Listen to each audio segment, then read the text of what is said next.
اللهم صل على محمد وآل محمد.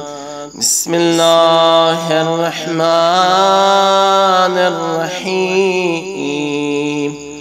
اللهم اجعل صيامي فيه صيام الصائمين،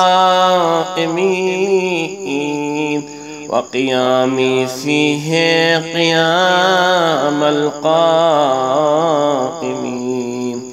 ونبهني فيه عن نومة الغافلين، وهب لي جرمي فيه يا إله العالمين،